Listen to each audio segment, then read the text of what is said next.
And we are live. Go Hello, ahead. everyone. This is Precious Season 3 International Team and God's House Global Worship Center. Now, I know you guys aren't used to seeing, you guys are used to seeing Denise Smith, Apostle Denise Smith hosting, but today we're doing a little reverse. My name is Gonzalo Duran, Chaplain Gonzalo Duran, and I will be guest hosting today's episode. This is Encouragement Series number 175. Um, on the hold is Apostle Denise Smith. So I want to say thank you and welcome to her for giving me this opportunity. She said she spoke to God and she needed somebody to interview her today. So it's an honor to be here, an honor to be received in this worship. And Denise, are you there? Yes, I'm here. Yes, I am here. Perfect. So we'll begin quickly with prayer. Okay. Oh, Holy Father, thank you so much for today and giving us the ability to live another day, to be able to speak to a woman of God who's running for office so that we may understand what she has and what she wants to do and what she wants to accomplish within your grace. For those that are watching, please praise them. Please praise those that are need your support, need your guidance, and hopefully that this encouragement series, which we're in number 175 today, will be given upon them so they can see what's available for them so that your word goes to not only those that are listening today, but those that will listen to the future. Thank you. Amen. Now, today's scripture is going to go under Joshua 1, verse number 9. Have I not commanded you? Be strong, be courageous, do not be afraid, do not be discouraged, for the Lord your God will be with you where you go. Now, today we're going to, once again, I'm guest hosting and we're going to be interviewing Apostle Denise Smith, who's running for um, New York State Assembly District 80. Now, obviously, I'm aware of her. So, just to give a recap, she is running for New York State Assembly in District 80. She is the conservative district leader for the 80th Assembly District. And because she can't interview herself, I'm here today. Denise, thank you for being here. And would you open with telling the community who you are? Okay, great. Thank you. Thank you for hosting the show. I really appreciate you so much. My name is Denise Smith, and I've lived in the Bronx for, this is the first question, correct? Yes, I lived it. Let me put me on here. I've lived in the Bronx for a little over 30 years. I'm originally from Long Island. I've worked at three hospitals: North Central Bronx Hospital, Montefiore Hospital, and Bronx Lebanon Hospital. I'm familiar with working with the vice president of the hospital, running six-figure fundraisers for, we raised money for materials, for machinery, and to help the less fortunate to receive what they needed is medical care. I also did quiet auction, gallery events, and so on and so forth. So that's why I wanted to get involved. So that's a little bit about myself. Thank you, Denise. Now, going into politics, what prompted you to get involved in the political arena? Okay, that's a good question. A friend of mine many years ago, I would complain or voice my opinion about certain things going on, certain issues and certain topics within the community. So she told me, she said, well, you always have something to say and you're bothered by this or bothered by that. She says, why don't you get involved, and start going to the meetings and everything. So as I began to get involved, here we are today. Prior to me running for office, Peter Sherrill ran for president. And I was on his campaign when he ran for president. So this has been a long time. Look at this. This has been a long time coming. I've worked with other people that were Democratic throughout the Bronx community as well, did marches and did the canvassing up and down Co-op City. So I was already kind of in it for a while. So this is great. Yeah. So she said, if you're going to say all these things, you might as well get involved. Okay. So for the Peter, that was a presidential campaign. were you like a representative in New York or somewhere else?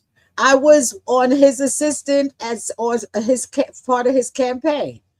He had Like, me right under his wing. Peter Sherrill is from the Bronx. He's known everywhere. You could look him up on Facebook. I'm not going to elaborate too much on him, but he ran for presidency, and I know how to run for president. He showed me how to do everything. So I've worked with people in the political arena prior to coming over to the Conservative Party.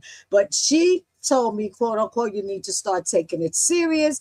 Elder Diane Wright introduced me to you, and the rest is history. beautiful, beautiful. Mhm. So going on to the next question, what strategies would you employ to ensure constant communication and engagement with your constituents? Okay, thank you. Great question.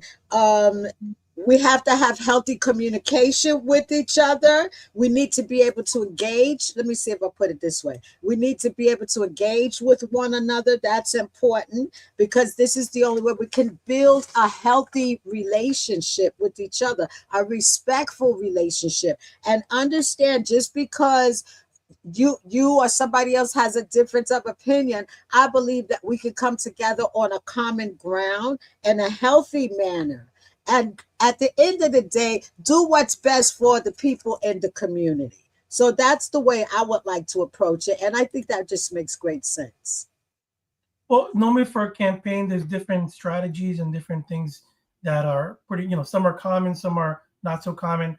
I know, we've been fortunate that we've done canvassing and door knocking in the past together. So I'm assuming, you're going to be doing that. Um, then there's, getting the inside the media section. Those are things that conservatives, unfortunately, in New York City have to work on. So I'm hoping that we get to see you. This is a prime example. If if I wasn't hosting today, how did you get your voice and the communication out there? So I think that's a great opportunity that we have today, so that people can hear you and speak to you, not only in your religious part but also in your political part, which I think conservative values are really not pushed as much as the other party alignments are.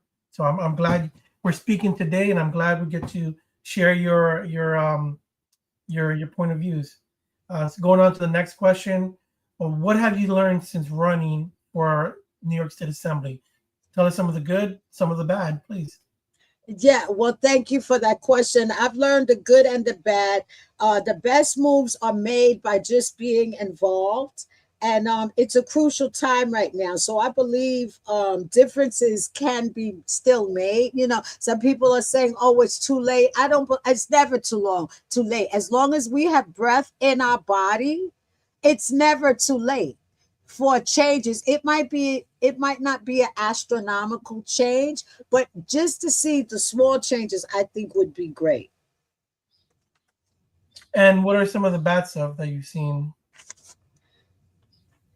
Okay. The some of the let me go back. Let me just leave it here. Some of the bad things, they don't fight fair. It's a doggy dog kind of thing. But then you know that's in every arena. Unfortunately, now it doesn't matter. Cops, firemen, whatever department you want to go into, it's everywhere. Unfortunately, that thing. But there are good people that want to work with you. People that value, like yourself, like Pat. Other people that are on the conservative team, they're a great help. Tyree Goodman, Gary, they're great people. So your sister is awesome. So you guys make up for the yucky ones, if I can say that like that. It's a good word play on that one. Yeah.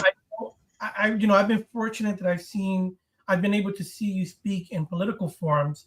Last year, you spoke at Woodlawn, I believe, and people were surprised that you were speaking and mingling with the Democratic incumbent that was there. Which for me, I thought it was a good change of pace. This year, we'd assume that you'll be able to go to another public forum now for the District 80 area. But who knows if they even throw one? Those are things where I think we need more, or organizations need to put up political forums, because we can't do our own political forums. So hopefully we see more of you out in the community and able to speak to the constituents that are out there. Moving on to our next question. Let's go over to the bulk of what this interview is going to be, and it's your policies. Let's talk about anywhere between 3 and 4 policies that you like to implement. Okay, great. Thank you. Good question. Let me just dive right in. Security throughout the 80th district, I think it's necessary. Like I said, it might not be major drastic changes because we didn't get here overnight. So let's be realistic. Things are not going to just improve overnight. But I would like, and people have to be realistic with that. We didn't make this mess overnight. So things are not going to be fixed overnight, right? People volunteering and patrolling throughout the neighborhood. Security is one of my topics or my issues. That's something that we throw around. Oh, security, but you can do security. We don't have to wait to raise money for security. You'll be surprised how many military, quote unquote, retired cops. My father's a retired captain of police at the 5th precinct. You'll be surprised how many people are already in law enforcement, retired from law enforcement, and are willing to volunteer within our neighborhoods. So I think that's something that we could implement, because you want to feel safe, within the neighborhood. It would put a major dent in if we did something like that. And I wish I was sitting in the seat now, because if I was sitting in the seat, I would push that. And it would be great, and people would volunteer. If we could possibly give them a stipend, fine. If we can't, but you want people that want to do this from the heart. It can be done. What's the second one? 2, housing. My favorite slogan, quote unquote, for affordable housing for whom? That slogan is a joke. It's failing the system. If you don't make $100,000, if you don't make 6 figures, you can't have an apartment in New York City. I just think that's disgusting. Where did we get to the place where people can't have housing? Where did we get to the place that it's astronomical prices to have housing? That you want to set up a tent in the street? That that whole it's inhumane at this time. The greed is really disgusting. It really is. So I hope they let me in, because these things need to change. The housing situation, and I have a big pet peeve about the nursing homes and what's going on in the nursing homes. I'm currently interviewing 9 people from here to Florida, which is really cool. And you, thank God, are going to help me in about 3 or 4 months do a documentary on it. So that's my way of giving back to the people, so they can have an awareness of what's going on. We need to be aware and see what's going on within the nursing homes. And like I said, it's not all nursing homes, but some nursing homes are deplorable. And I want to close this one with this. These people, I don't care what race you are. You lived here, you worked here. They paved the way before we got here. It's unfair, it's distasteful that we would treat our elderly in such a manner. And I'm just going to stand on that. These people came before us. I don't care what color they are. But unfortunately, as statistics are showing, that the Latina community and the brown community, because I don't call us Black, the brown community is targeted more so in these nursing homes for unhealthy situations. So I want to shed light on that. The 4th one is education. The whole educational system for children, it needs to be revamped. It needs to be revisited. It needs to be restructured. What happened to the arts and crafts? What happens to music? And children are passing 6th and 7th grade and they can't read. We are failing them in an awful way.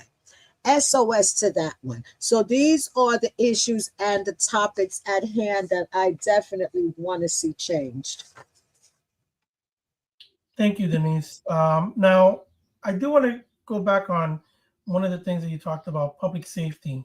Um, we were talking, and recently you told me about an incident that you witnessed. Do you want to talk about that a little bit? Oh, the young man the other day outside. Yes. Yes, I'm gonna TikTok it as well. I can't. I went out with Irene, and that's yeah. We went out for a meeting, and on my way home, there was a man, and my block is pretty good. Like there's no like drama and stuff on the block, but every once in a while, and he was by my door, and he was beating up this woman. He was Slavic or anyway, and he was, so I asked her if she was okay and everything. I stood there with her. I was unable to attend Emmanuel's speaking engagement. I apologize, but I couldn't leave that lady like that. Come to find out, she's a TikToker, she's a social media creator, and this man has been stalking her for almost 8 months. And that's horrible. Yeah. And she's here, I'm sorry. Well, thank God you were there to help with trying to get the see that she was safe and got help. What do you think the response from the police was? Was it decent? Well, that's what I want to go. Since we have this mayor, prior to the mayor, I know when I call them, they come. 2 hours passed, and the officers never showed up from the 52nd precinct. But I'll tell you who did show up: children, the young people in the neighborhood, because there's a park across the street. So one of the young men, it's no secret. I minister to the people in the neighborhood and the young people in the neighborhood. Anyway, so I've lived here for 30 years, so I've developed relationships. A lot of them I know from 12 years old, 10 years old, whatever. They used to come to my house, play with my children when they were young. So I have relationships. So they were playing ball, and they said, oh, they dapped the guy up. So I said, don't dap him up. I said, he just beat up the lady. So they said, preacher. They nicknamed me preacher in Norway. So so they said, oh my God. So they said he beat her up. I said, yeah, he just beat her up in front of her. So they told him, you can't come on the block no more, and don't hit her ever again. But I want to say they were mature about it. They didn't attack the man or anything, and they told him just get off the block, and we don't play that, you abusing women. But the beauty of that, Puerto Rican, Dominican, two guys live on my block from Nigeria, two Indian guys. Where am I going with this? You see how the community came together, and they try to put so much division between us. So I want to say that, because all of those young people they ran out of the park playing ball to come to this woman's aid to make sure she was okay. 20 of them showed up. Okay.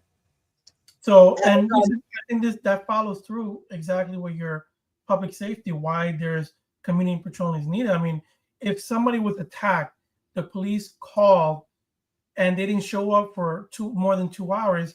Once again, that's ridiculous. I mean, and then people wonder why the statistics are lower. That's the prime example that Yes. wasn't counted into the numbers. And then Yes. that person still on the street, doesn't have um, order of protection, doesn't have any, any proof of the incident. That's a crazy, ridiculous thing to happen. It is ridiculous. And I called the precinct, called 311 myself, and I told them, a responder, I said, we've been waiting over 2 hours. Nobody showed up yet. God forbid if this thing would have went left. What if I wasn't coming down the block, and he could have smashed her face into the wall, God, like really, he was beating her up bad. And you could tell he's not in his right mind. And what's being done about these people with the mental illness? Can we put them somewhere? Why are they on the street? Just recently on Fordham Road, this guy stabbed 17 people crossing back and forth the street. I'm petrified to get on the train, and I shouldn't feel that way. Well, let's move on to the next question. I'm sorry. No. The passion. We need the passion. Let's move on to our next question. This is going to be our last one for today. So we've gone over your policies. Now, what changes would you like to see within your community? I would like to see some changes definitely within the, let me do it. I want to see changes within the school system.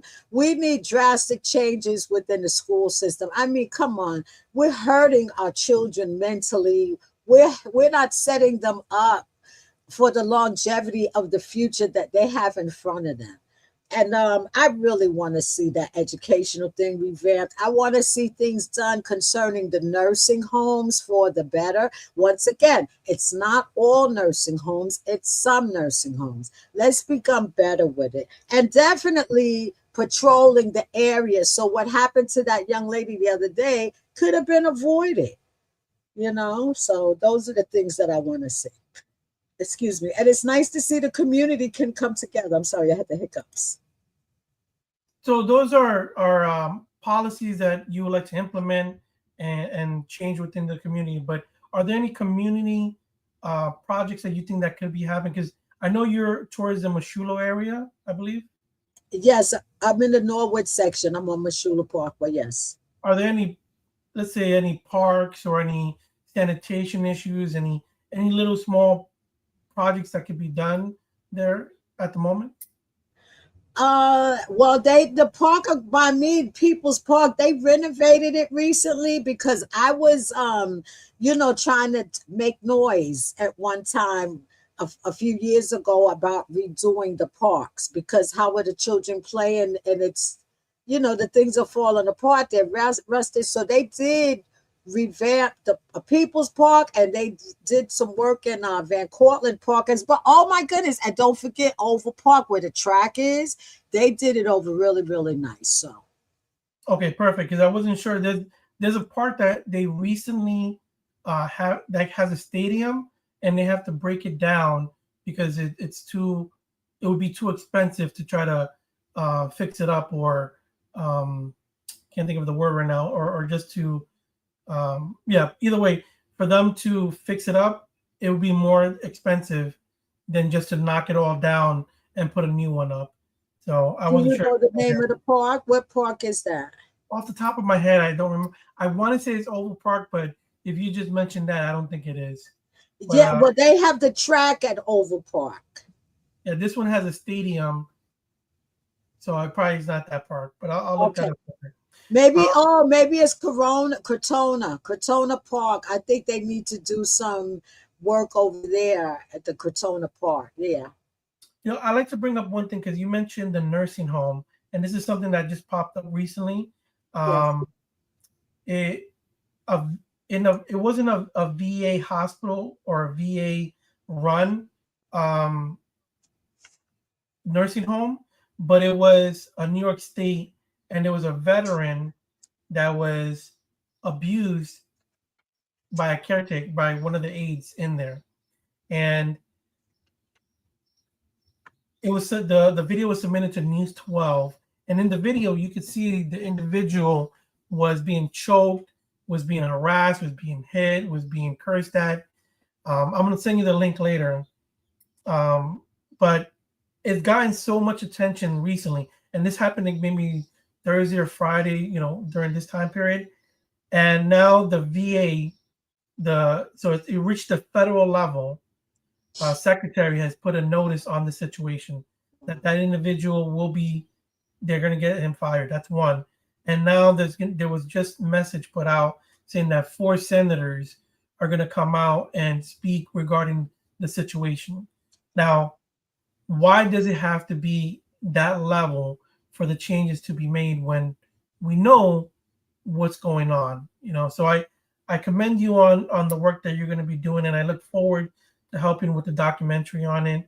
Um, for those that are watching or will watch this afterwards, the information if you have information regarding nursing home, I think Denise would be the best time to put the information on how to reach them.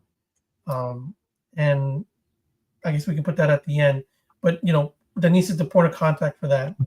Well, with that being said, Denise, how would the individuals that are watching today come out and speak to you if they wanted to help you with your campaign or get more information about you?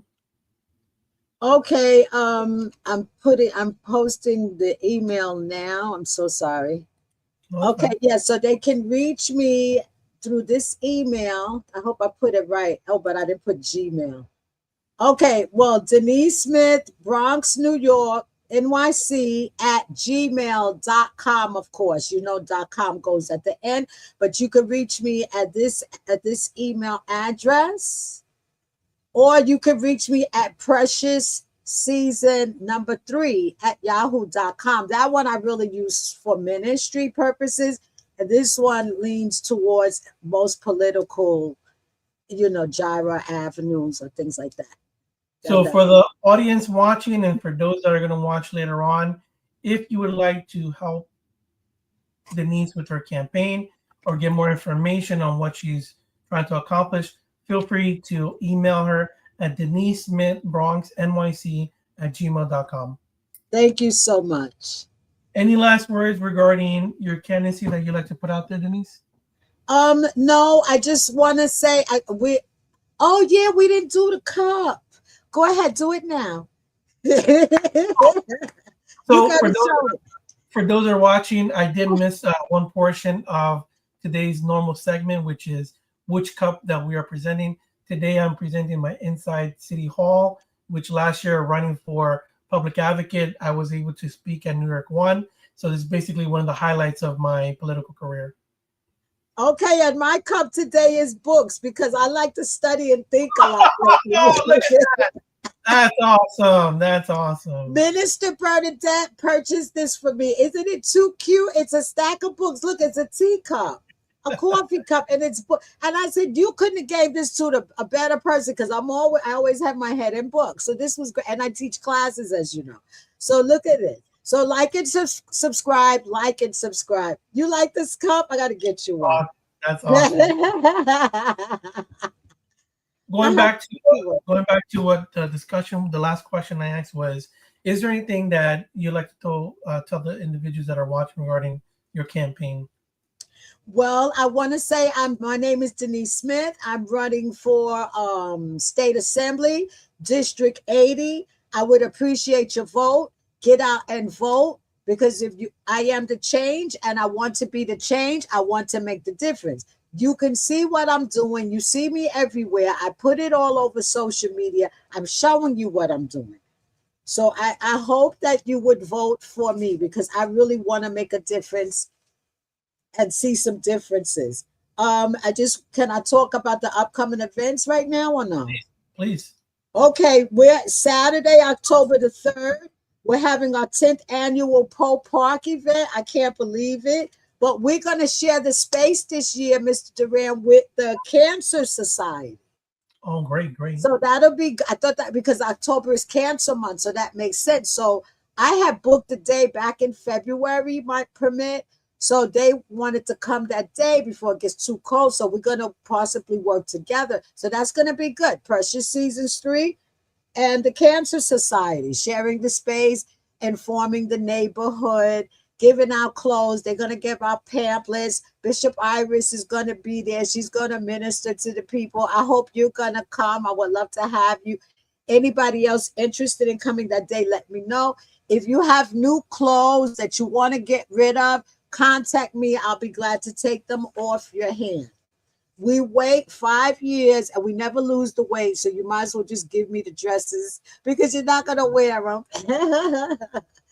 And we give them out. So that's great. So that's our event Saturday, October the 3rd. Our Preach and Teach and Encouragement series. We're going to take a rest from it. We have one more program next week, but we're going to take a rest from it until September. I've been doing this for 4 years straight.